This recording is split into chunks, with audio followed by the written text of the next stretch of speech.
નર્મદા જિલ્લાના વાલિયા તાલુકાના સોરગામ ખાતે જે જીએમડીસી પ્રોજેક્ટ અંતર્ગત જે 18 ગામોને વિસ્થાપિત કરવાના પ્રોજેક્ટ અંતર્ગત પર્યાવરણની મંજૂરી મેળવવા માટેની જાહેર સુનાવણી રાખવામાં આવી હતી, જેમાં ડેડિયાપાડાના ધારાસભ્ય ચૈતરભાઈ વસાવા સહિત આદિવાસી સમાજના આગેવાનો મોટી સંખ્યામાં હાજરે જબરજસ્ત વિરોધ નોંધાવ્યો। આ પ્રોજેક્ટને કાયમી ધોરણે બંધ કરવા માટે બધાએ એક સુરે વિરોધ નોંધાવ્યો। તો આવો જોઈએ એક રિપોર્ટ।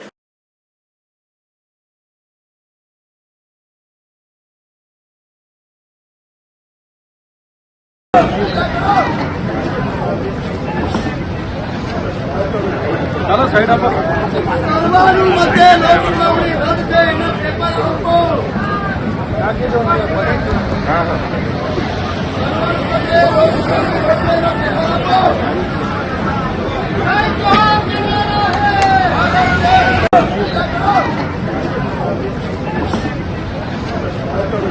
ચાલો સાઈડ આપો।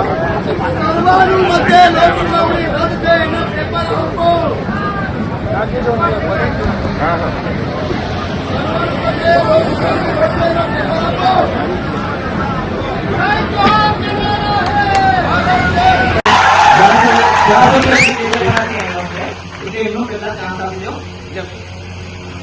જેને ડેડિયાપાડામાં ધારાસભ્ય છે, પણ ધારાસભ્ય આખા ગુજરાતનો છે। એમણે ખૂબ સારા પોઈન્ટ ઉઠાવ્યા છે, આખા ટેકનિકલ પોઈન્ટ છે। એ પોઈન્ટ બધા નોટ કરજો। જે પણ કન્સલ્ટન્ટના લોકો છે એમને મારા આગ્રહ છે, મિત્રના એક પોઈન્ટ નોટ કરજો અને એનો જવાબ મિત્ર સુધી તમે પહોંચાડજો, કેમ કે આ પ્રોજેક્ટની નાની નાની વાતો એમણે તમારી સમક્ષ મૂકી છે। હું જનરલ વાત કરવા માટે જ અહીં ઉપસ્થિત થયો છું। જીએમડીસી દ્વારા વાલિયામાં જે પ્રોજેક્ટ આવે છે, તો હું પહેલા તમને ચોખવટ કરવા માંગુ છું, અમે અહીં આવેલા બધા જ લોકો વિકાસના જરાય વિરોધી નથી। દેશનો વિકાસ થાય, રાજ્યનો વિકાસ થાય, પ્રદેશનો વિકાસ થાય, વિસ્તારનો વિકાસ થાય, અમે બધા સહમત છે। પણ જયારે દેશના વિકાસની વાત આવે અને અમારા લોકોએ ભોગ બનવા પડે, એ વાત અમારા ગળે ઉતરતી નથી। કેમ કે તમારા જીએમડીસી નો લિગ્નાઇટ પ્રોજેક્ટ એક રાજપારડી જે અમારી નજર સમક્ષ છે, ત્યાંના લોકોની શું હાલત છે, તમે જે તે વખતે ત્યાં જમીનો સંપાદન કરી પ્રોજેક્ટ લઈને આવ્યા, તમે 22 જેટલી બાબતો પર સહમતિ આપી હતી, જે આજે તમે અહીંયા બતાવ્યું છે એ પ્રમાણે તમે કીધું શિક્ષણ આપીશું, આવાસ આપીશું, નોકરી આપીશું, સિંચાઈની જમીન આપીશું, રિસાયકલિંગ કરી ફરી જમીન આપીશું। તમે આજે બધા રાજપાડી લિગ્નાઇટ પ્રોજેક્ટ એ તમે જોઈ આવજો, ત્યાંના આજુબાજુ આમોદ હોય, જૂના માલજીપરા હોય, તમામ ગામોની પરિસ્થિતિ આજે શું છે। એટલે આ પ્રોજેક્ટનો અમે સખત શબ્દોમાં વિરોધ કરીએ છીએ। અમને આવા કોઈ પ્રોજેક્ટની જરૂર નથી। તમે ડેમોના નામે, નહેરોના નામે, જીઆઈડીસીના નામે, જીએમડીસીના નામે, હાઈવેના નામે આજે દેશમાં 1,40,00,000 આદિવાસી સમાજના લોકો ભટકે છે। અહીંયા પણ તમે જમીનના નામે 8-10 લાખ રૂપિયા આપી દેશો, પણ અમારા ખેડૂત એ કઈ કોર્સો ખાઈને જીવાના નથી, અન્ન પેદા થાય પછી જ અમારા લોકો જીવાના છે। મને અમારા આગેવાનો દ્વારા કહેવામાં આવ્યું કે અમે આવેદનપત્ર આપવા ગયા અને કલેક્ટરશ્રી એવું કીધું કે ત્યાં તો 80% જમીનો વેચાઈ ગઈ। ત્યારે મેં કલેક્ટરશ્રીને પણ કહેવા માંગુ છું, આ જમીનો 73 એની જમીનો છે, જે પણ નેતાઓએ, જે પણ આઈએસ આઈપીએસ અધિકારીઓ અહીંયા પૈસાનું રોકાણ કર્યું હશે, બ્લેક મની, આવનારા દિવસોમાં એ તપાસ કરીશું અને મૂળ માલિકોની જમીન અમે પાછા અપાવીશું। અને પહેલા ચોખવટ કરો, આ પ્રોજેક્ટમાં અદાણી, અંબાણી કે ટોરેન્ટ નો આમાં ભાગીદારી છે કે કેમ? અને અમે કોઈ પર્યાવરણની આજે સુનાવણી છે, તો હું પર્યાવરણની બે વાત મૂકીને હું મારી વાણીને વિરામ આપીશ। જે પણ પ્રોજેક્ટ આવે છે એમાં ભૂગર્ભ જળ હોય કે સપાટી જળ હોય, તમામ ખલાસ થઈ જાય છે। જીવ જંતુથી માંડીને માનવ જીવન પર જોખમ છે। હવાનું પ્રદૂષણ થાય છે, ધ્વનિનું પ્રદૂષણ થાય છે, જમીનનું પ્રદૂષણ થાય છે। એટલે અમને આ પ્રોજેક્ટ સાથે કોઈ લેવા દેવા નથી। આ પ્રોજેક્ટ આજની તારીખેથી જ રદ કરવામાં આવે એવી અમે આગ્રહથી માંગ કરીએ છીએ।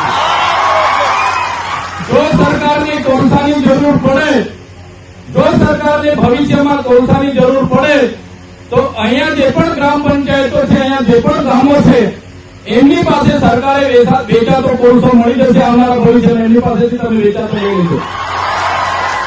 તમે જે રીતે અદાણી અંબાણી પર વધારાના ભાવે કોલસો લેવશો, આ જમીનો અમારી છે ને પેટર્નમાં રહેલો કોલસો પણ અમારો છે.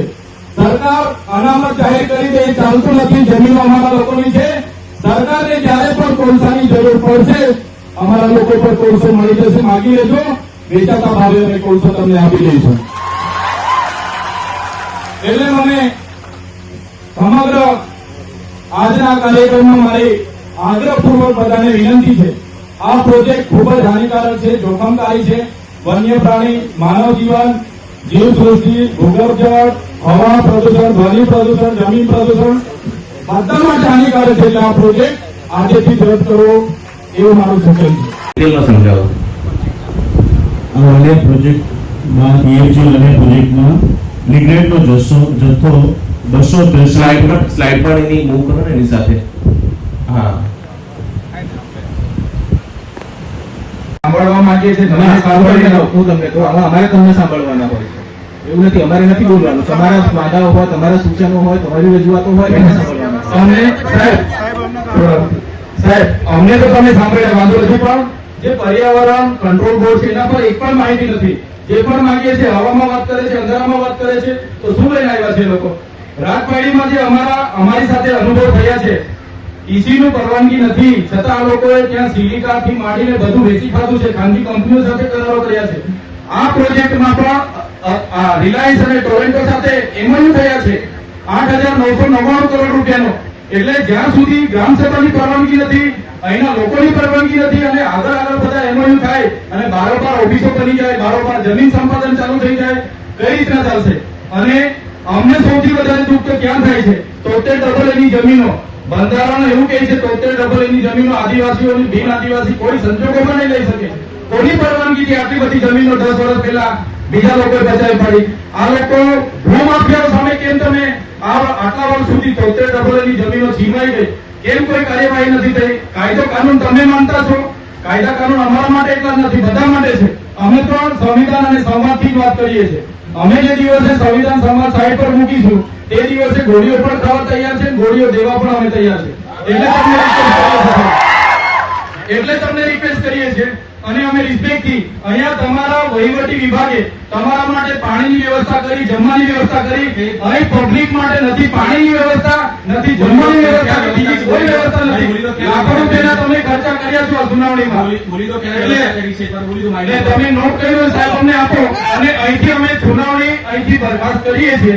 અંતિમમાં તમને સાંભળવા માંગીએ છીએ. આ અનુસંધાને તમે કઈ કહેવા માંગો છો કે નથી?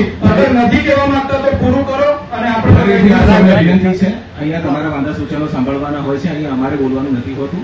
એની જે પ્રોવિઝન છે, તમારા જે પણ લેખિત રજૂઆત હોય અથવા તો મૌખિક રજૂઆતો હોય એનું રેકોર્ડિંગ કરી અને એ અમારે પ્રોસિડિંગમાં લેવાનું હોય છે. પણ સાહેબ જવાબ કોઈ નહીં આપે. પેલા બેઠા છે વ્યક્તિ જવાબ, કન્સલ્ટન્ટ વાળા જવાબ આપવા તૈયાર નથી. અમારે સુનાવણી કરવાનું નહીં. એ લોકો પણ તૈયાર છે, એવું નહીં કે જવાબ આપવા તૈયાર. સાહેબ શ્રી બધા એક સુરે ના મંજૂર કે છે, કોઈને મંજૂર નથી. એક પણ વ્યક્તિ મંજૂરીમાં સહમત નથી. તો પછી એમણે જવાબ તો આપતા નથી. બધા ના મંજૂર ના એક સુરે કહે છે. તો હવે આગળની શું પ્રોસિજર છે એ જણાવો ને લેખિતમાં આપવાનું શક્ય બનતું હોય તો અમને આપો. તો અમે સભા બરખાસ્તનું તમે જણાવો તો સભા બરખાસ્ત કરીને આપણે બધા અહીંથી રજા લઈએ. માન્ય અધ્યક્ષશ્રી, હવે સભાની કાર્યવાહી પૂર્ણ થયેલ છે એવું આપ જણાવો તો બધા અહીંથી વિદાય થાય. એટલે આપ એ સભાની કાર્યવાહી પૂર્ણ થઈ જાહેર કરીએ. માન્ય રાખવા માંગતા નથી તે પ્રોસિડિંગ આપી દો. પ્રોસિડિંગ આપી દો. કલેક્ટર સાહેબ, અમે એ જ માંગ કરીએ છીએ. ઘણી વાર આવા લોકસુનાવણી થયા બાદ ઉપર જઈને આખું પ્રોસિડિંગ બદલાઈ જતું હોય છે. અમને આપણે આપણું ધ્યાન દોરું એમાં વિડીયો રેકોર્ડિંગ પર થઈ હા, એમાં કડવો અનુભવ થાય છે. એટલે હું તમને રિસ્પેક્ટલી રિક્વેસ્ટ કરું છું, જે પણ કાચી નોંધ હોય આપણી પાસે એમાં નીચે તમે આજની સુનાવણીના સાહેબ તમે અધ્યક્ષ છો અને રાકોલિયા સાહેબ છે, તમારા સહી સિક્કા સાથે અમને કાચી નોંધ પર આપી દો, જેથી કરીને અમને સંતોષ થાય કે આજની સભામાં સર્વાનુમતે અમે વિરોધ નોંધાવ્યો છે. જે આપણે નોંધ કરીને ઉપર મોકલીએ છીએ અમને સંતોષ કરી છે. દરેક વસ્તુનું રેકોર્ડિંગ પણ થાય છે અને જે હાઇપોથેટિકલ જવાબ ના હોય. માનનીય કલેક્ટર સાહેબ, અમારો બધાની લાગણી અને માંગણી એવી છે કે કાર્યસૂચિ આજની જે નોટ પોઈન્ટ છે, કદાચ તમે કહેતા છો કે પાકું લખાણ થશે પછી અપલોડ કરીશું, કઈ વાંધો નથી, એ પણ માનીએ છીએ અમે. તો આજની સુનાવણીના અંતે અધ્યક્ષ તમે છો, સભ્ય સચિવ બેઠા છે, તો તમારા આજની સુનાવણીના અંતે તમે આમાં શું નોટ કર્યું છે અને શું જણાવવા માંગો છો? તમારા જેટલા લોકો બોલ્યા છે એ તમામના નામ છે, એમની શું રજૂઆત છે, એના પણ મુદ્દા લખેલા છે અને એ બધું પ્રોસિડિંગમાં આવશે. આજની કાર્યવાહીના અંતે અમે તમને સાંભળવા માંગીએ છીએ. તમે તમે સાંભળીને સાંભળીને હું તમને કહું, આમાં અમારે તમને સાંભળવાના હોય છે, એવું નથી, અમારે નથી બોલવાનું. તમારા વાદાઓ હોય, તમારા સૂચનો હોય, તમારી રજૂઆતો હોય એને સાંભળવાના. અમને સાહેબ અમને તો તમે સાંભળ્યા, વાંધો નથી, પણ જે પર્યાવરણ કંટ્રોલ બોર્ડ છે એના પર એક પણ માહિતી નથી. જે પણ માંગીએ છે હવામાં વાત કરે છે, અંધારામાં વાત કરે છે, તો શું લઈને આવ્યા છે લોકો? રાજપાડીમાં જે અમારી સાથે અનુભવ થયા છે, ઈસી નું પરવાનગી નથી છતાં આ લોકોએ ત્યાં સિલિકા થી માંડીને બધું વેચી ખાધું છે, ખાનગી કંપનીઓ સાથે કરારો કર્યા છે. આ પ્રોજેક્ટમાં પણ રિલાયન્સ અને ટોરેન્ટો સાથે એમઓયુ થયા છે 8,999 કરોડ રૂપિયાનો. એટલે જ્યાં સુધી ગ્રામસભાની પરવાનગી નથી, અહીંના લોકોની પરવાનગી નથી અને આગળ બધા એમઓયુ થાય અને બારોબાર ઓફિસો બની જાય, બારોબાર જમીન સંપાદન ચાલુ થઈ જાય, કઈ રીતના ચાલશે? અને અમને સૌથી વધારે દુઃખ તો ક્યાં થાય છે? 73 ની જમીનો બંધારણ એવું કહે છે 73 ની જમીનો આદિવાસીઓની બિન આદિવાસી કોઈ સંજોગોમાં નહીં લઈ શકે. કોની પરવાનગીથી આટલી બધી જમીનો 10 વર્ષ પહેલા બીજા લોકોએ બચાવી પડી? આ લોકો ભૂમાફિયાઓ સામે કેમ તમે આટલા વર્ષ સુધી 73 ની જમીનો છીનવાઈ ગઈ, કેમ કોઈ કાર્યવાહી નથી થઈ? કાયદો કાનૂન તમે માનતા છો, કાયદા કાનૂન અમારા માટે એટલા જ નથી, બધા માટે છે. અમે પણ સંવિધાન અને સંવાદથી જ વાત કરીએ છીએ. અમે જે દિવસે સંવિધાન સંવાદ સાઈડ પર મૂકીશું તે દિવસે આજે ભરૂચ જિલ્લાના વાલિયા ખાતે જીએમડીસી નો જે પ્રોજેક્ટ આવી રહ્યો છે એની લોક સુનાવણી હતી. ત્યારે અમે સ્પષ્ટ કહેવા માંગીએ છીએ, અમે દેશ, રાજ્ય અને પ્રદેશ કે વિસ્તારના વિરોધી નથી, પણ જ્યારે દેશ આઝાદ થયા બાદ ડેમોના નામે, જીઆઈડીસીઓના નામે, જીએમડીસીના નામે, રોડ રસ્તાના નામે, રહેણોના નામે, હાઈ ટેન્શન લાઈનોના નામે હજારોની પણ લાખો આદિવાસીઓને વિસ્થાપિત કરવામાં આવ્યા છે. અને આદિવાસીઓના વિકાસની વાત આવે તો વિકાસમાં મીંડું છે.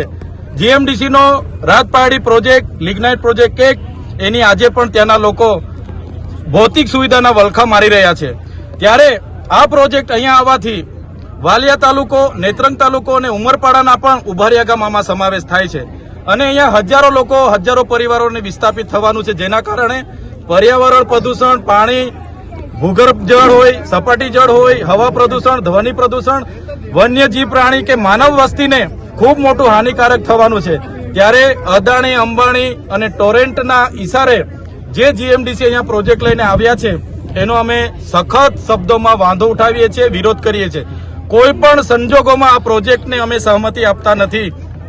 અગાઉ તમામે તમામ ગ્રામસભાઓએ નામંજૂરના ઠરાવો આપ્યા છે, છતાં આજે ઈસી લેવા માટે લોક સુનાવણી રાખી છે, એનો અમે વિરોધ કરીએ છીએ. અને આવનારા દિવસોમાં પણ અમે એમને કહેવા માંગીએ છીએ, આ વિસ્તાર અનુસૂચિ 5 વિસ્તાર છે, શિડ્યુલ એરિયા છે, પૈસા એક્ટ લાગુ છે અને ક્યાંય પણ અહીંના લોકોને એન કેન પ્રકારે હેરાન કરીને, ખોટા દસ્તાવેજો કરીને અહીંના લોકોને પ્રોજેક્ટ લાવવા માટેની કોશિશ થશે ત્યારે આરપારની લડાઈ થશે. આજે અમે સંવિધાન અને સંવાદની વાતો કરી છે, પણ જે દિવસે સંવિધાન અને સંવાદ સાઈડ પર રહી જશે એ દિવસે આરપારની લડાઈઓ થશે. અમે ગોળી ખાવા પણ તૈયાર છે, ગોળી મારવા પણ તૈયાર છે, પણ એક ઇંચ જમીન અહીં આપવા માટે તૈયાર નથી. ત્યારે આજના પ્રોજેક્ટમાં તમામ લોકો મોટી સંખ્યામાં ઉપસ્થિત લઈને સર્વાનુમતે બધાએ એક જ સુરે નામંજૂરનો ઠરાવ આજે પણ અમે કર્યો છે અને બહિષ્કાર પણ અમે કરીએ છીએ. અને કલેક્ટરશ્રીએ જે એમના સ્ટેટમેન્ટમાં કીધું કે અહીંની 80% જમીન અહીંની વેચાઈ ગયેલી છે, ત્યારે આપના માધ્યમથી કલેક્ટરશ્રીને પણ અમે કહેવા માંગીએ છીએ, એ જમીનો આદિવાસીઓની 73 ની જમીનો છે. તમારા જેવા કેટલાક અધિકારીઓએ આઈએએસ, આઈપીએસ અને નેતાઓના કાળા નાણાં અહીંયા રોકેલા છે, એ પણ આવનારા દિવસોમાં અમે ખાલી કરાવીશું અને મૂળ માલિકોને એમની જમીન પરત આપીશું. અમે કોઈ પણ ભોગે આ પ્રોજેક્ટ અહીંયા લાવવા માટે સહમત નથી. અમારે જે પણ ક્ષેત્રે જ્યાં પણ મોરચે લડવું હશે, અમે બધા પક્ષ, પાર્ટી, સંપ્રદાય, સંગઠનો બધા ભૂલીને એક થઈશું. પણ અહીંથી ચૂંટાયેલા પ્રતિનિધિઓ, એ ધારાસભ્ય હોય, સાંસદ હોય, એમણે આ પ્રોજેક્ટ લાવવા માટેની જે સહમતિ આપી છે, ત્યારે આ લોકોને પણ અપીલ કરું છું, આવા નેતાઓને ઓળખી લેવા પડશે જે તમારો મોતનો કૂવો મંજૂરી આપી છે. આ ખાણ ખનીજ જીએમડીસી ખોદવાની નથી, આ બધાનો મોતનો કૂવો ખોદવા જઈ રહેલી છે. એના મેઇન જવાબદાર ચૂંટાયેલા આપણા ધારાસભ્ય, આપણા સાંસદ, એમના તાલુકા અને જિલ્લાના પ્રમુખો છે. આવનારા દિવસો પણ એમના ઘરે બેસાડી દેજો એવી સૌને અપીલ પણ કરું છું. જોહાર